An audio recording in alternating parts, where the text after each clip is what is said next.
Mengenal sosok Letjen Kunto Arif, Jenderal Bintang 3 TNI anak mendiang Wapres RI ke-6 Tri Sutrisno.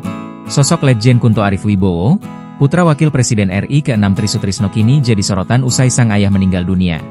Diketahui, Tri Sutrisno wafat di Rumah Sakit Pusat Angkatan Darat, RSPAD, Gatot Subroto, Jakarta pada Senin, 2 Maret 2026, pagi. Pemakaman jenazah Tri Sutrisno dilaksanakan di Taman Makam Pahlawan Nasional Kalibata dengan upacara penghormatan militer. Pihak keluarga menyebutkan almarhum tidak memiliki riwayat penyakit tertentu yang menjadi penyebab wafatnya pada Senin, 2 Maret 2026. Wafat di usia 91 tahun, Tri Sutrisno memiliki 7 anak. 2 dari ke-7 anaknya itu meneruskan jejaknya dengan menjadi jenderal. Dikutip dari berbagai sumber, pada 5 Februari 1961, Tri Sutrisno mengakhiri masa lajangnya dengan menikahi pujaan hatinya yaitu seorang guru kelahiran Bandung bernama Tuti Sutiawati. Dari pernikahan itu, Tri Sutrisno dikaruniai 7 orang anak.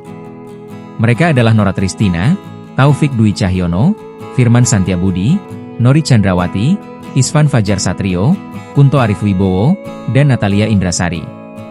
Salah satu menantunya adalah Ria Mizar Riakudu yang menikah dengan Nora Tristina. 2 anak Tri Sutrisno yang menjadi jenderal yakni Kunto Arif Wibowo dan Firman Santiabudi. Firman Santiabudi pernah berkarir di Polri dengan jabatan terakhir sebagai Kepala Korps Lalu Lintas. Pangkat terakhir Firman sebelum pensiun dari Polri yakni Irjen.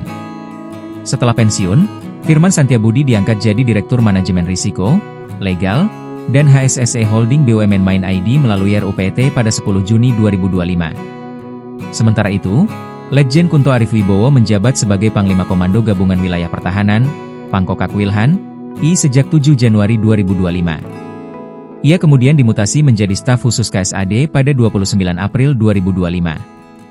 Mutasi itu dilakukan setelah munculnya nama Tri Sutrisno sebagai salah satu yang menandatangani Forum Purnawirawan TNI Polri. Forum ini berisi 103 Purnawirawan Jenderal, 73 Laksamana, 65 Marsekal, dan 91 Kolonel. Salah satu yang jadi usulan Forum Purnawirawan TNI Polri ini yakni pencopotan Wakil Presiden Gibran Rakabuming Raka lewat MPR. Namun mutasi terhadap Letjen Kunto itu akhirnya dibatalkan. Letjen Kunto pun hingga saat ini menjabat sebagai Pangkokak Wilhan. Kepala Pusat Penerangan, Kapuspen, TNI, Brigjen Kristome Sianturi menegaskan bahwa ralat mutasi ini bukan karena tekanan atau pengaruh dari pihak eksternal, apalagi politik. Download Tribun X sekarang, menghadirkan lokal menjadi Indonesia.